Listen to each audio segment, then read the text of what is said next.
Hello, everyone.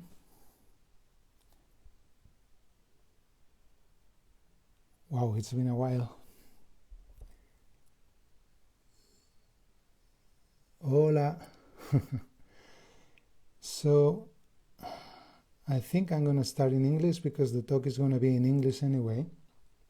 And I just got a WhatsApp from Hamish saying that he was already here.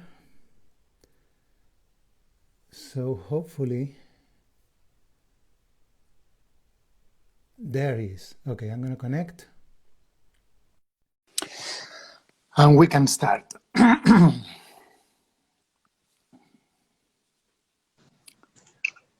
There you are. See, I can do it. I can do it. Easy this time. I'm so proud of you. Thank you. I'm trying to do tech distancing. Good. Yeah. Well, you know, I'm fed up with the social distancing. So I know. Oh my God. Let's not even go there. Let me just put a bit of light in the room because it's a bit dark here. Yeah, it's good. Is that a bit better? Yeah. So, how are you?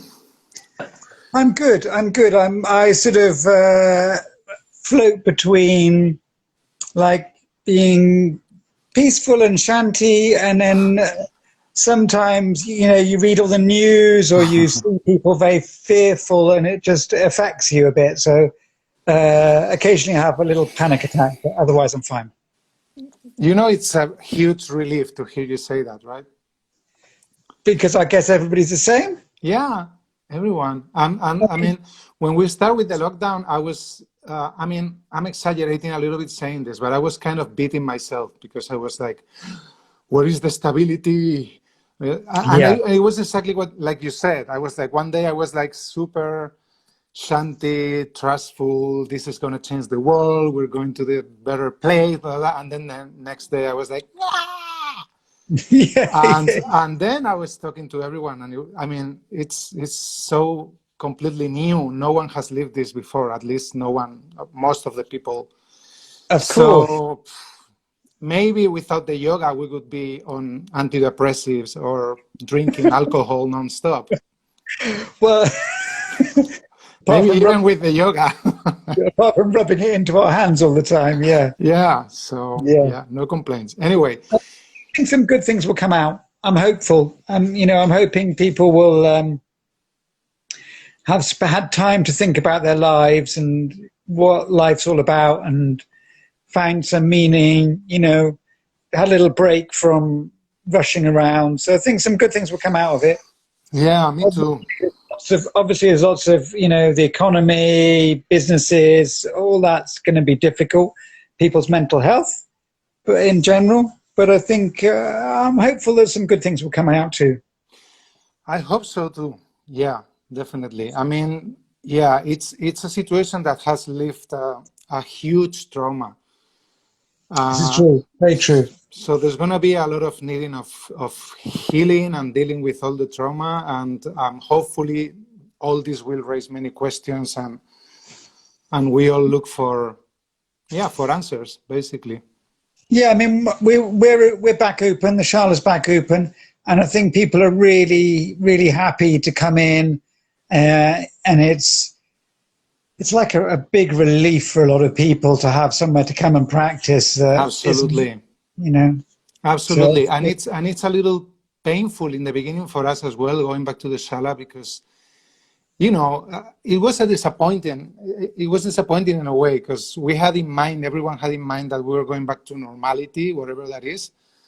But then we are not going back to to what we knew. It's more difficult. There's all these things that you have to follow. You have to be careful. All this is a little bit annoying, but at the same time, being able to offer that space where, in a way, people feel safe and the sense of community and people getting together and working on themselves and feeling support from each other is really, really important, I think, more than ever. Very important. The community is really important. It is really important, especially now, because this situation is creating so much division. And it's like, Anyway, this is not what we're meeting for. Sure, of course. So thank you for doing this, first and foremost. Pleasure. And thank you for, I want to say, really, thank you for your book. Honestly, it's, I want to say thank you because it's really nice to, you know, to have teachers who make efforts like you're doing to keep the inspiration and to keep the possibility to go a little deeper on the yoga. And I really, really appreciate it, honestly. So thank you for doing it. think I agree. I think it's nice to have inspiration every now and again to just to go, oh yeah, this is why I'm doing yoga. This is why I need to get on the mat. I mean, the book is, I mean, yeah, I sort of put it together, but I really have to thank Emma and Matt and the rest of the team for like helping it, you know, Zoe and Vicky for just helping us put it all together, really, because without them, you know, it wouldn't be as good as it is now. It's a teamwork, yeah. Of course. It's really like, I think if I show it here, people would see it like not really right, but it's really beautiful. It's really simple. This is what I like the most. Like it's really simple and beautiful and humble, like which I think is a little bit of a reflection of I guess yogic qualities that evolve with the practice. It's certainly something that suits me. I mean, it's about the Bhagavad Gita, and it took me a long time to even like the Bhagavad Gita and get used to it or vaguely understand it. And still, I find it very long and difficult. My sort of default mode is something that's short and simple, really. That I find is something that works best for me. But you know, other people like big, long reads as well. And it's good because then every kind of character can find the approach that suits them better. You know? I really do like the fact that in your books you usually try to take this really complex text and kind of make it a little easier for us, no? Like put it on your own words, make it simple, just give a little taste. I feel it's like a fish hook. Like you give a little taste and then you're like, oh, this is interesting. I want more. And it can be a door to... Yeah, that's a good way of putting it. Yeah, because it's very easy to get into those books and then get very disheartened because they're very difficult sometimes. Yeah. So what was the motivation for this one? And why did you choose to do the questions? Okay, so originally it was actually part of another book that... I've been working on for some time, and that's still happening. And then I got to the sort of section on the Bhagavad Gita that I was writing, and I was just doing some research, and I realized that, you know, there were only a set number of questions that Arjuna asked. So I was like, okay, how many questions did he ask? And so that's when I went through it and found there was 15 questions. And just like, well, let's look at you know, because you can look at a text, any text, in a number of different ways, from different angles, from a feminist angle, from an historical angle, whatever you want to look at it. And the Bhagavad Gita has been there's a variety of different criticisms and contributions to it that make it easy for people to understand. But I thought this was just a different way of looking at it. And like you say, it'd be a fish hook to get people to read more. Yeah, that's really nice. So we've been talking a little bit, and you selected a few questions just to discuss a little bit. Sure. 3 of them, right? Yep. So this is what we're doing. We're doing a little bit of the reading of the book and then commenting. So we're going to start with question number 3, right? Yeah. Yep. Do you wanna read it? Okay, I'll read it. So Arjuna says, if knowledge is better than action, why do you encourage me to act? So you have to sort of know previously what's happened. So Krishna has talked about the benefits of knowledge and how we should become wise.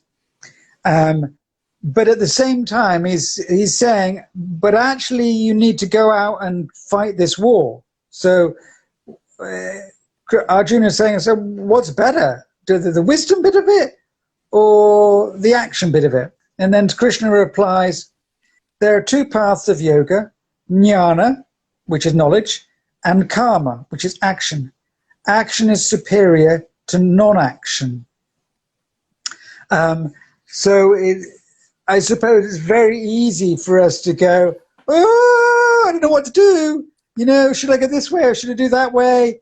In any situation, and sometimes that indecision can really eat away at you and stop you doing anything.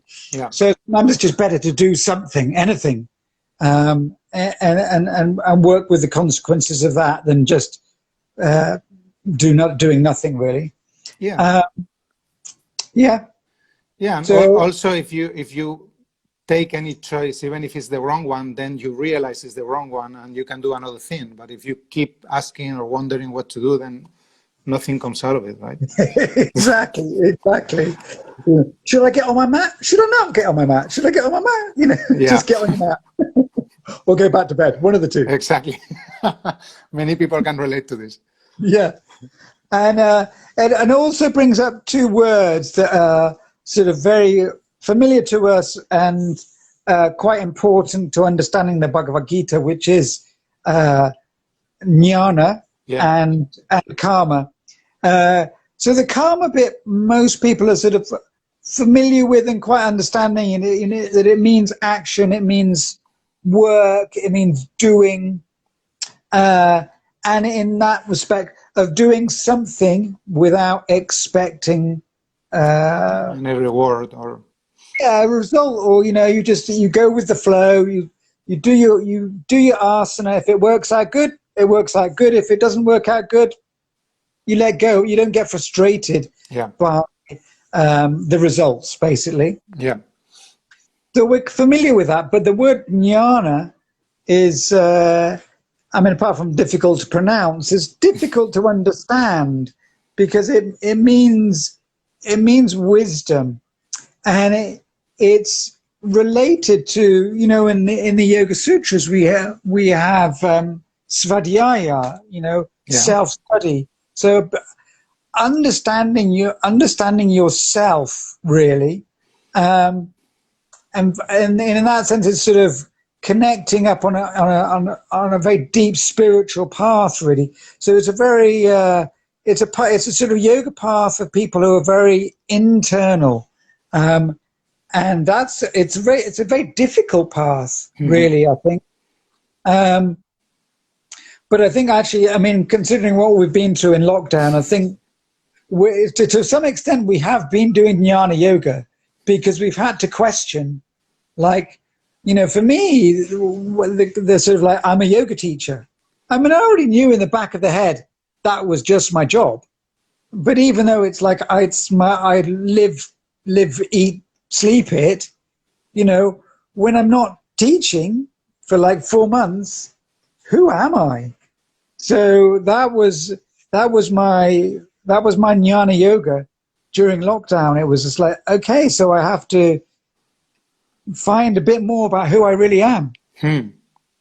So that's why I particularly chose that one, because we're quite happy to be to follow a path of karma yoga, but we need to sometimes question who I really am, what is my path. Yeah, and you actually add this famous sentence, which is also one of my favorite. And I know it's one of your favorite as well. Sure. It's better to follow your own Dharma badly than to attempt someone else's perfectly. It's a beautiful sentence and it's beautifully explained. Yeah, it's a classic one, which I think quite a few yoga students will know, or hopefully will know, because we see somebody and we want to emulate them. We want to like go, oh, I want to be like that person. You know, particularly when you're young, you see, so, you know, there's famous people, there's people on YouTube, whatever, you go, or TikTok or whatever people are watching, you go, I want to be like that, you know? Yeah. And we experiment, we try, we use the same clothes, we get the same yoga mat, same poses. Exactly, we try and that's how we learn. Of course, that's how we learn to do things. But at some point we realize, actually, I'm not that person. I can't be that person. So that discovery is really important, because otherwise you'll become very frustrated trying to be somebody you're not. And at some point you have to be happy with your own failings, all those dark bits about you that you don't tell the person that the people you really love, all those things that you hide and suppress, you have to make friends with, you know. It's really, really important that, you know, your best friend is yourself. Yeah, totally. And the word Dharma it's I don't know how well it's understood. And because it seems like many people, when they talk about Dharma, they understand Dharma is about finding, and it is, no, finding what you're supposed to do in this life and follow that and do it from the heart, no, like you also describe in Yoga Dharma, in your other book. Sure. But people think that Dharma can only have to do with spirituality. But Okay. Dharma can be anything, right? Like your Dharma can be driving a taxi, or it can be being a maths teacher, or it can be being a plumber. It doesn't even need to be a job. It just means, because the word that gets used is svadharma. So the word dharma itself means that which supports, something which supports. And it might be the dharma that supports the universe. So we could say being ecological, being environmentally friendly is dharma, because you're supporting the world, you're supporting the universe. You could have the dharma of your family dharma. So whatever supports your family or your friends, that will be that particular group of dharma. You know, in India, you might have your caste dharma. So doing the job that is your prescribed job is your caste dharma. Or in the Bhagavad Gita, like Arjuna is a warrior. So that's his dharma for him to do. But the actual word is sva, is your dharma. And it's whatever is yours, not what somebody else tells you are, not what somebody else wants you to be, not what society expects you to be. It's following your path that's the important thing here. Yeah. And so people miss that. They say, they go, my dharma. They just say the word dharma, but the important bit is the sva. It is your path, not anybody else's. Which is not always easy to find or to recognize. Yeah, or to be happy on it. Or to be happy on it. You know, there's like a path is like a river, isn't it? With all the stones in the way, and it wiggles, and it's never straight up the mountain or straight down the hill. It's there's lots of challenges, but the challenges are there for us to learn from. So how can you, I mean, I don't know if you have the answer to this, but how can you difference which really is your dharma?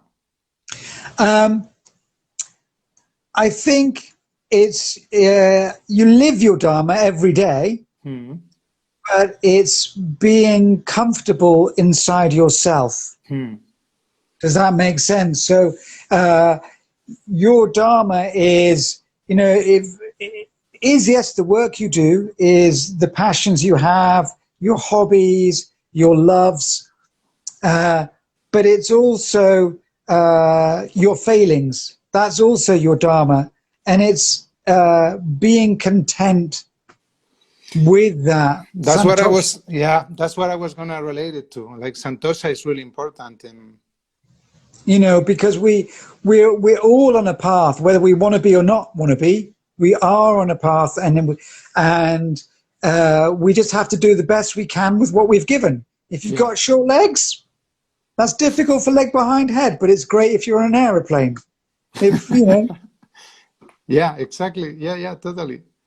So it depends on what we focus on. Like you can focus on the negative aspects, or you can focus on the positive, or you can focus on learning to be okay with both. Yeah. You have to be okay. Yeah, don't be. We've all got bits of us we don't like.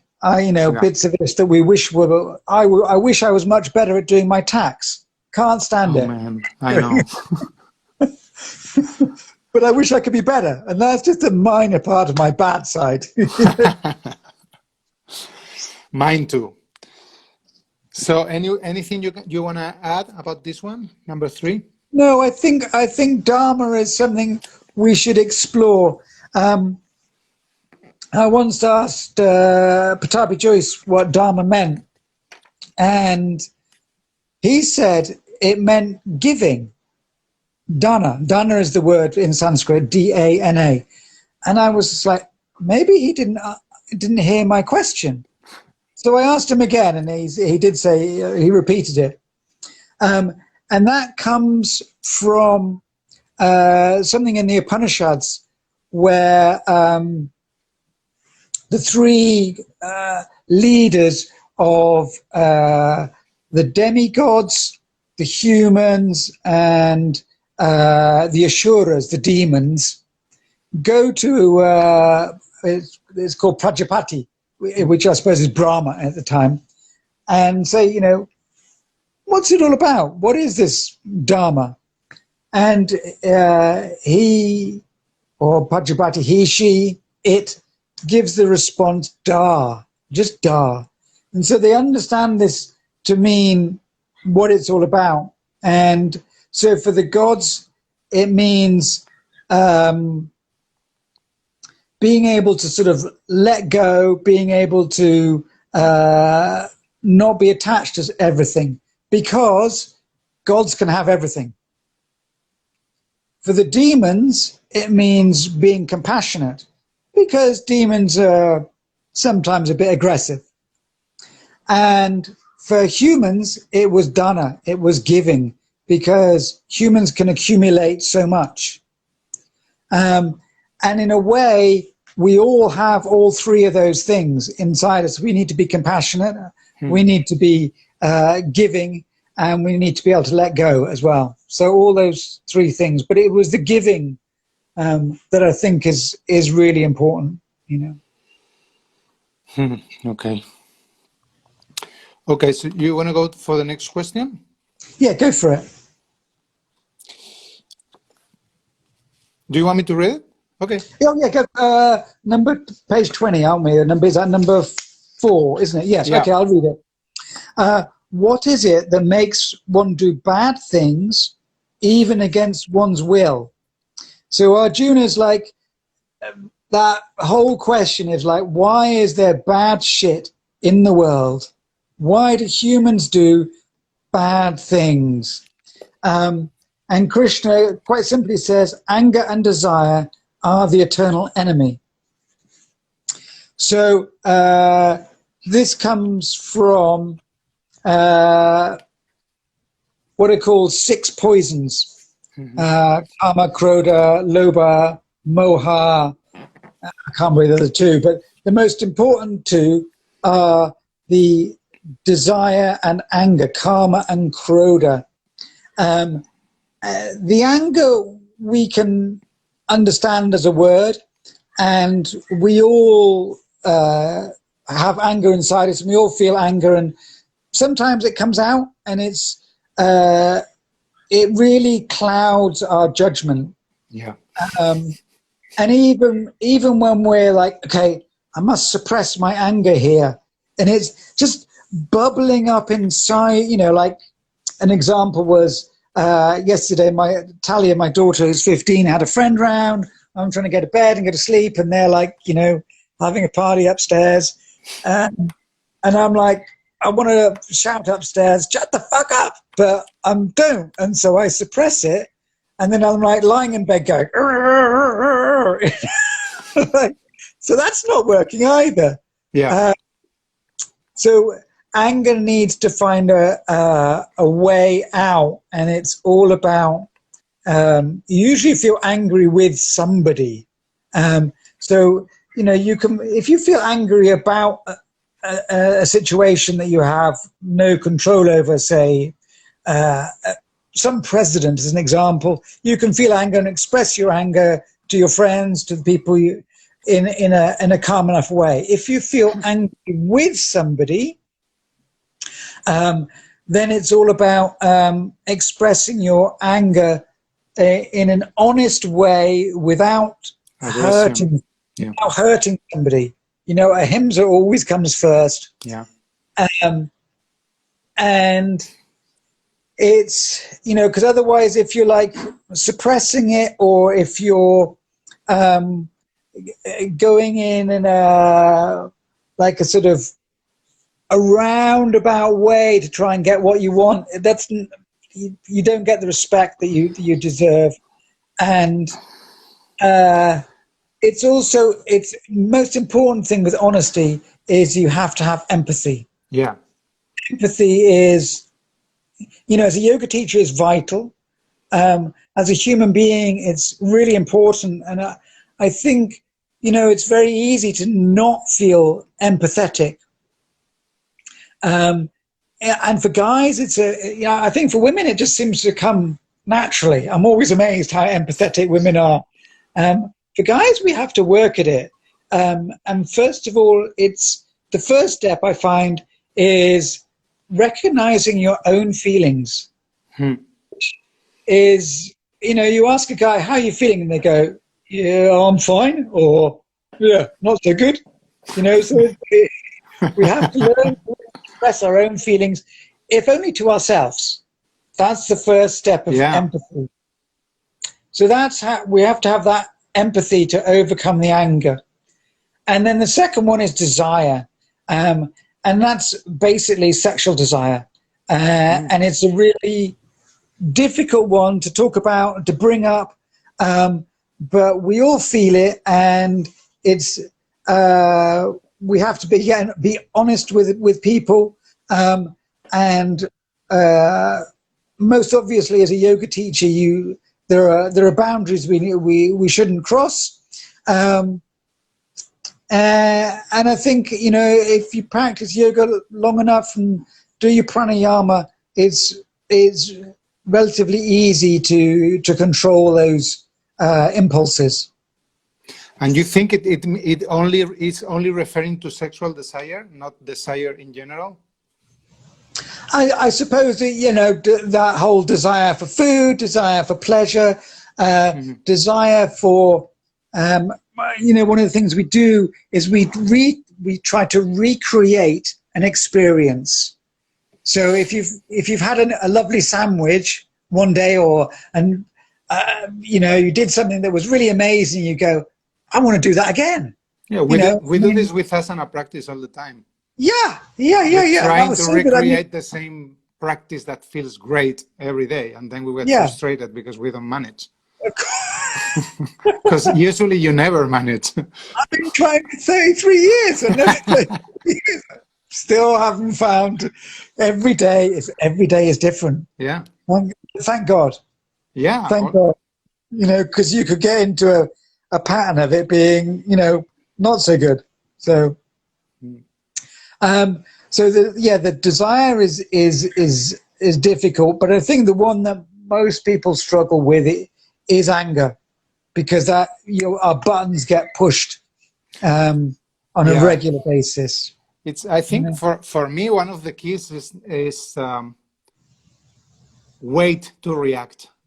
Like when I get like for instance, I get an email that really pisses me off. Like the first thing I want to do is answer in that very moment. Anytime I do that, it's really bad. So I'm always trying to say like, okay, go to bed, sleep, answer tomorrow. And then the next day you're on a complete different state. Like all the adrenaline is gone, and then you can try to communicate in a like you say, in a peaceful way with honesty. Instead of saying like, you did this to me, you can talk about how you feel, and it's different, no? Also, it's worth, like for the emails or the communications in any form, it's like asking, why has this person sent this? What were they feeling? Yeah, that's a really good when one they as well. sent that? Did they feel angry? Do they not like me? What is it that's triggered them? Are they feeling vulnerable? Are they feeling attacked? Has a parent just died? All sorts. Are they incredibly stressed? So I think it's trying to, before you, like you say, take that time to up before you answer, but then try and put yourself in the other person's position. Yeah, I mean, that's the key for not having any conflict with anyone. If both people can put, because at the end, when you have a fight with someone and then you put things in common, you always realize you both have right and you both don't have right. And it's all about seeing the other one's perspective. And then you're like, okay, you took it like that. Okay, I didn't realize. Now I understand why you were angry. Yeah. Communication is very important, really, really important. And I think if you're in a relationship, it's either just with somebody you love or your kids or whatever, you've got to keep talking. And we have a thing, Anna and I and Talia, is that we don't go to bed being angry with the other person. Oh, that's nice. So even if it means staying up another hour to chat it through, that's really important to us. It's just one of our little rules, because you might not wake up the next morning. Do you know what I mean? It's that sort of thing. So I know when people die, you'll always have regrets, but it's that's one of our little rules, is that we try to go to bed in a peaceful way. I always like this idea, since you mentioned this, no, that it feels like yogis try to keep all the situations updated. Like this is an example, what you just said. If I'm angry, I'm going to work on, I'm not going to go to bed and sort it tomorrow. I'm going to work on fixing this situation now. And so it's like an idea of living updated. And I've been telling this to my students. No, I had one of my best friends, you know that already, no? Who died a year and a little bit ago. Sure. And her, as many other people, on the last period of her life, her concern was, I need to fix things with all these people.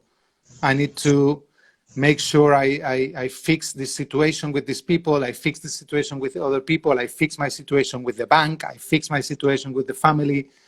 And I was thinking, in one way, it's beautiful that when the final moment comes, people want to leave everything like, fixed and say, I'm sorry, and say, I forgive you, blah, blah.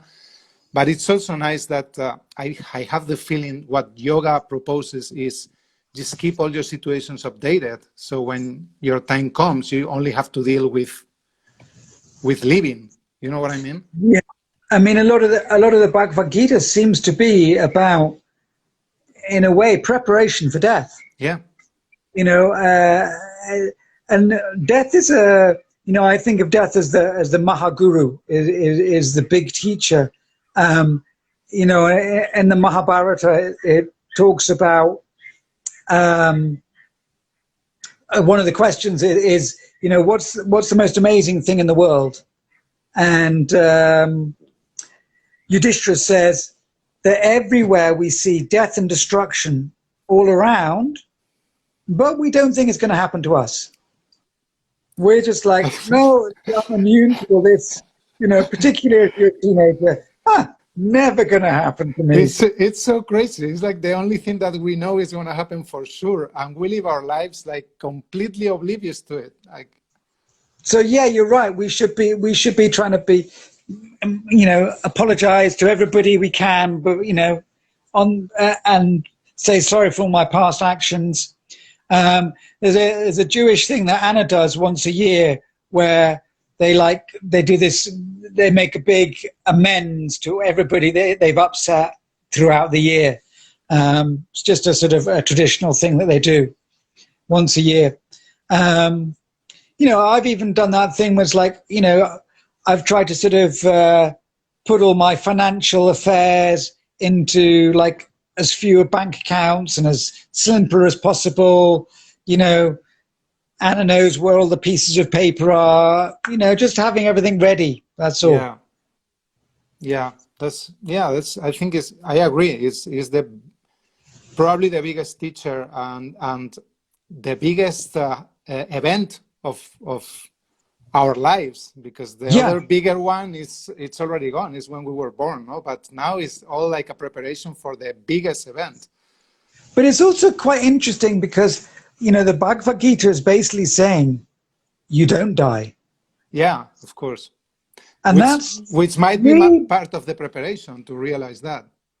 It's such a difficult, okay, I can intellectually understand that, but it's really difficult to understand. I mean, to feel that your soul will carry on somehow, and all those wants and desires that you want to be able to fly to the moon, you want to be a airline pilot, you want to travel all over the world, you want to take photos of every animal possible.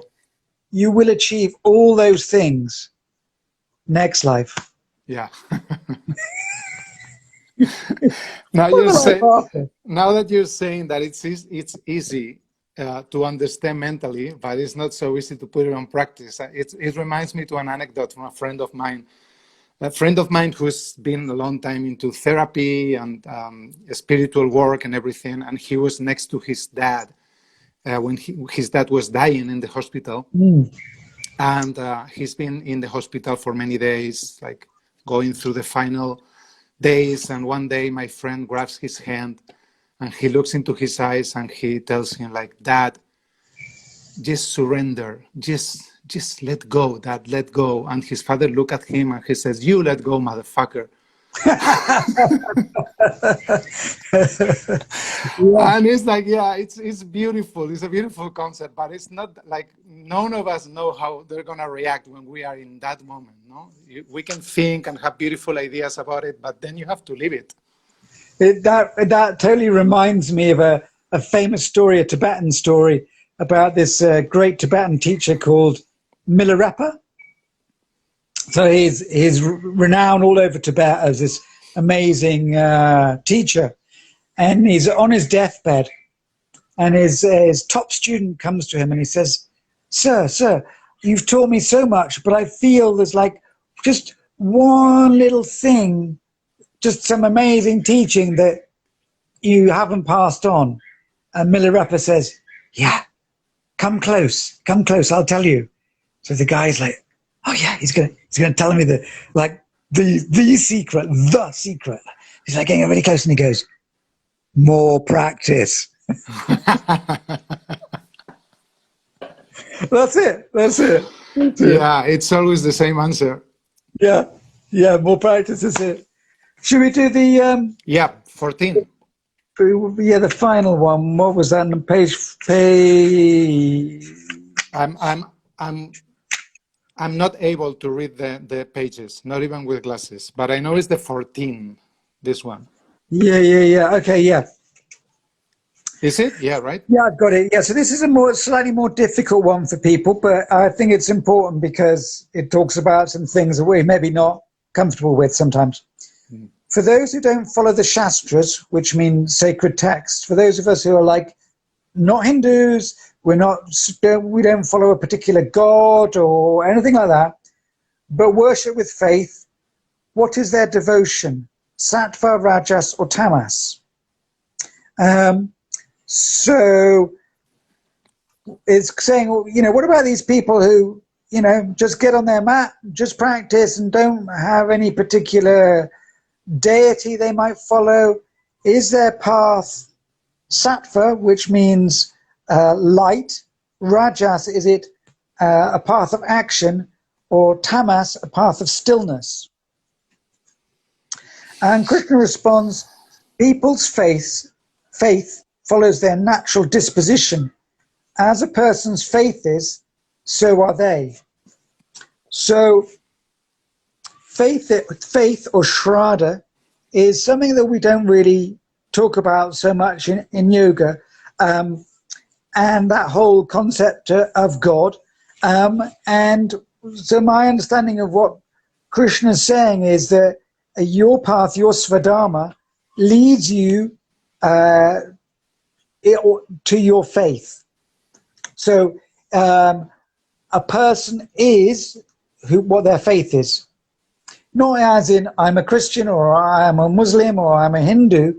It's what you deeply believe is who you are. Mm-hmm. That's what I understand it to mean. So how somebody's faith is, what they deeply believe, is what will drive them on their spiritual path, really. So if your faith is tamas, we think of tamas as like heavy and a bad thing. Like eating pizza late at night would be called tamas. That's not bad. Yeah, it's very nice. But in regards to faith, it means stillness. Yeah. Is your faith, is your internal spiritual practice stillness?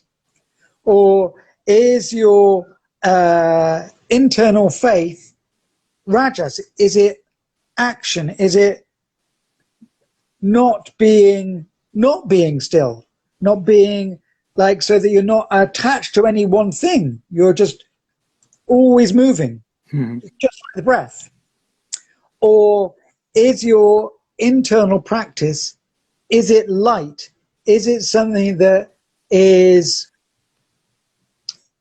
light as in almost just touches the floor? Not as in light as in like light from the sun, but light in weight. That's my understanding of what he's talking about. And I use that light, stillness and action because that's what Patanjali uses.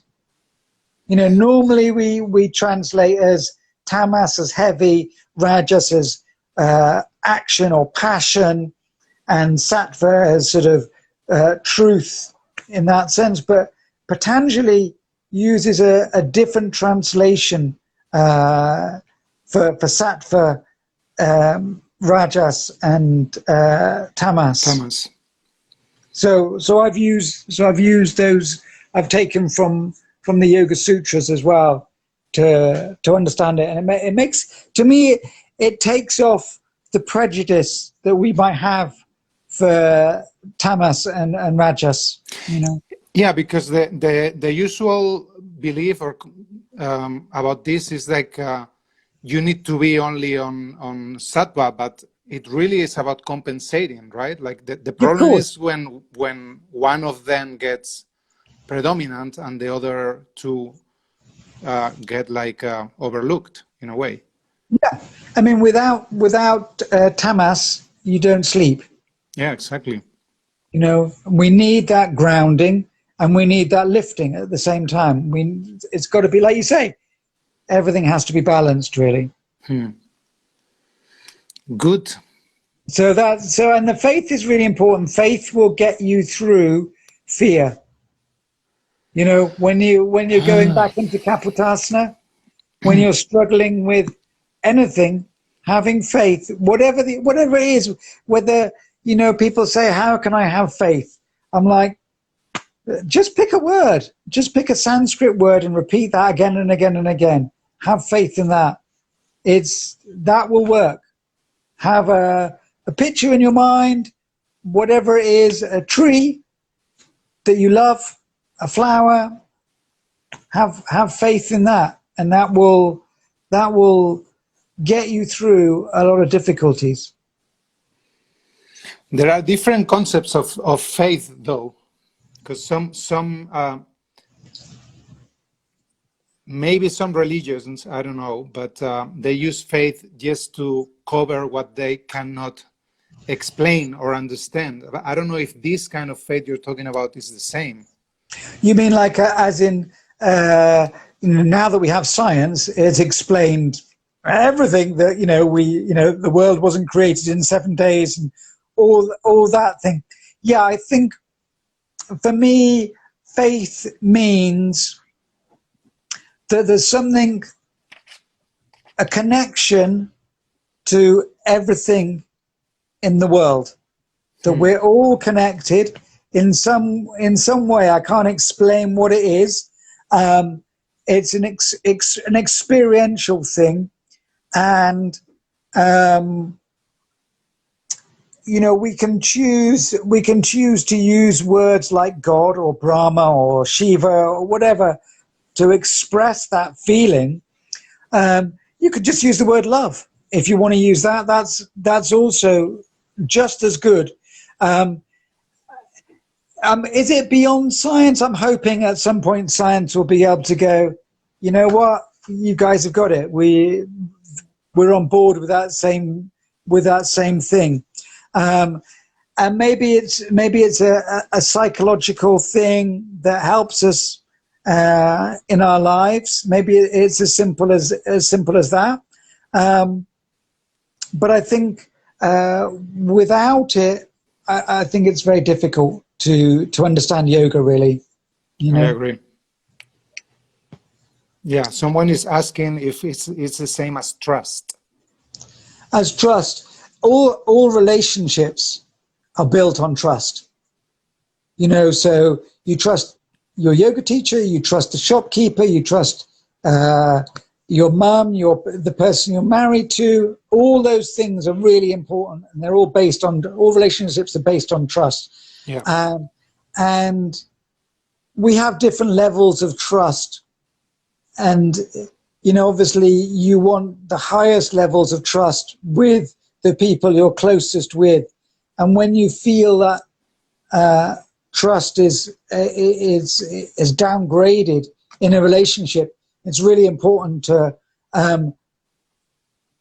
tackle that as soon as possible, really, before it sets into a downgraded trust in that relationship.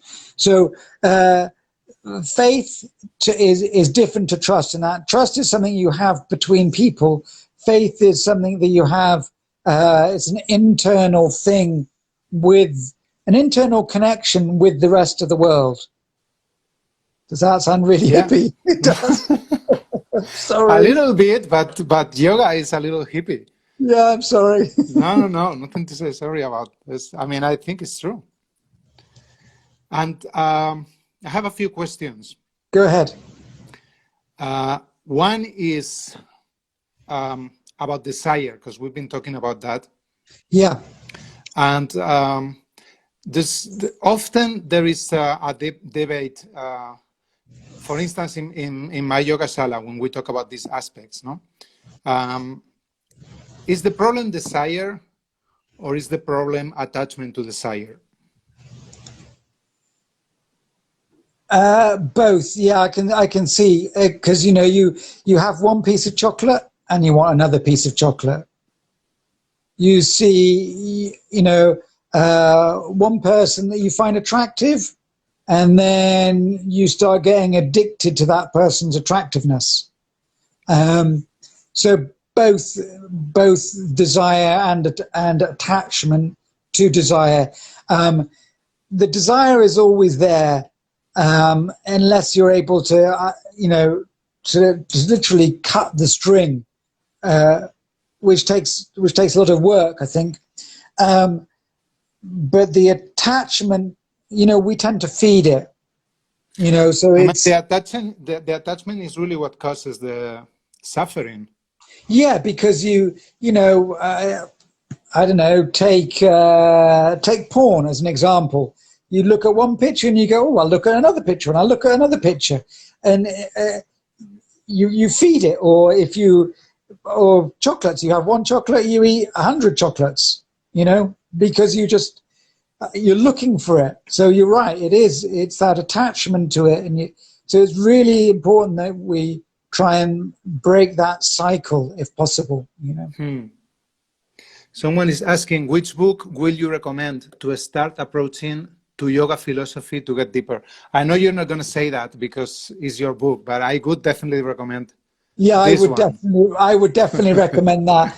I mean, I'm looking at my bookshelf, and it's got a whole bunch of books in it, and it's really difficult to answer that question because I think each person has to find a book that works for them. Yeah. So I don't know who's asking the questions, or I don't know. For some person, I'd say, oh, read this particular version of the Bhagavad Gita, or read this version of the Yoga Sutras. I do have one. I think I've shared it a bunch of times with people, but I really enjoy this one. Mm-hmm. It's the Gita for children by somebody called Rupa Pai, and she's done a couple of YouTube things. She's done a book on the Gita and a book on the Upanishads. Roopa. So first name, second name, Pai, Pai. Her YouTube things are really good, really easy to understand. That's good. So the books, I'd recommend those for people. They're good to understand. Good way to get a better idea of yoga philosophy. I was kind of kidding, but not really. I do think your book, Yoga Dharma, is a really nice book also because you take like some pieces of different text and you explain them in a really simple way. It was something that I wanted somebody else to write, that I could really enjoy. I mean, I have looked at it again and again, and I still think, oh, that's pretty good. But it is. It's if somebody else had written it, I'd be really happy because then I could read it again myself, and enjoy it. So this is Yoga Dharma. You can talk a little bit about it, and there is an Spanish version as well of this one. So talk a little bit about this one because it's your previous book. Yeah, so it was the first book. I wrote it years ago. It was a book that was in my head for a long time, and I wanted something that I could, or for other people to be able to read on the train, while we all have to do some waiting around some places, you're in the airport or whatever, but that covered many aspects of yoga philosophy. Because it was very easy to find a book on the Bhagavad Gita, a book on the Yoga Sutras, a book on the Hatha Yoga Pradipika, but not one that covered everything that was small. There was some big books, but you can't carry those around. So I wanted something that was small, that covered all that. So that was part of it, part of the inspiration. The other inspiration was I wanted all my assistants to have that knowledge as their basis. So that's really important for me. Yeah. And I wrote it. A few of my friends, English is not their native language, or they don't speak it like as well as you do. And so I tried to write it in as short as sentences and use as simple as words as possible, so that people who English wasn't their first language, it would be possible for them to understand. So to me, it's like an easy book about difficult philosophy, and that's a big accomplishment. Yeah, it makes it really available. That's really good. That's really good. Yeah, I mean, Anna's very proud of me for having written it because I did really, really badly at school. So badly. Me too. I just wrote about it. So it's really good that I've managed successfully. So that's a kind of a therapeutic thing for you to do. Yeah. I'm really proud that it sells really well. It deserves to sell really well. It's really nice. And I just wanted to mention, since we're on the matter, apart from the two books, you have a beautiful magazine, which I also have here. Yeah. It's called Dharma, It's called Pushpam. Again, sorry, Pushpam. I had to do it. It's called Pushpam, and again, it's a really simple, beautiful magazine. You collaborate with many people. You get the best ones, the coolest ones on it. Oh, the best. And it's really, I guess the good thing for people listening to this is know how they can find your books and the magazine. How can they, some people were asking, where can they get them? Okay, pushpam.co.uk. Pushpam, pushpam.co.uk. Pushpam means flower. Yeah. We've stalled at issue 5. I'm not sure why, but we will get that up and running again. I think we're just it was issue 5 is about devotion. Okay. I thought that was a really important subject to tackle. But it's difficult to get people. It has been really difficult to get people to write at the moment, and devotion seems a difficult thing for people to write about. But we're slowly getting there.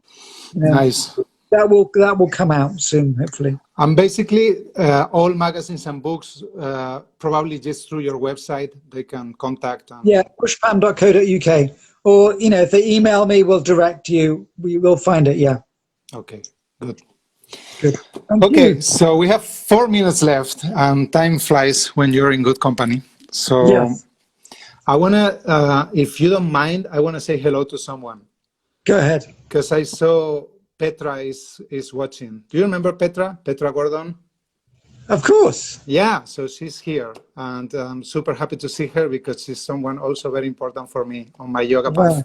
Fantastic. So thank you for being there, Petra. Hello from us. Yeah, totally. And thank you so much again, my friend, for friendship is really important. Everybody, and particularly the kids in my life, I always say there's 3 things that are important in life: your mental health, your friendships, and your reputation. Take care of really good. Okay. Take care of those 3 and you're good. Yeah. In that order: mental health, friendship, reputation. That's really good. Okay, so thank you so much. And hopefully see you in real life soon. Yeah, I hope so. We really want to go to visit you whenever it's possible. Yeah, if you need some rain, do come. Oh, I'm looking forward for the rain. That's my favorite thing from London. So you'll see me there. And give a huge hug to Anna. We'll do, totally. Yeah, of course. We'll stay in touch. All right, love you guys. Take care. Love you. Take care. Bye. Bye.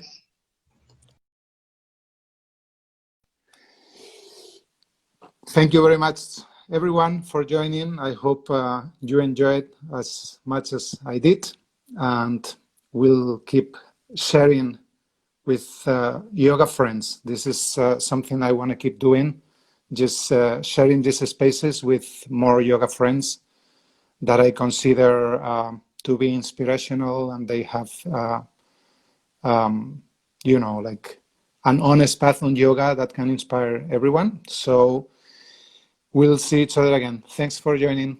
Bye-bye.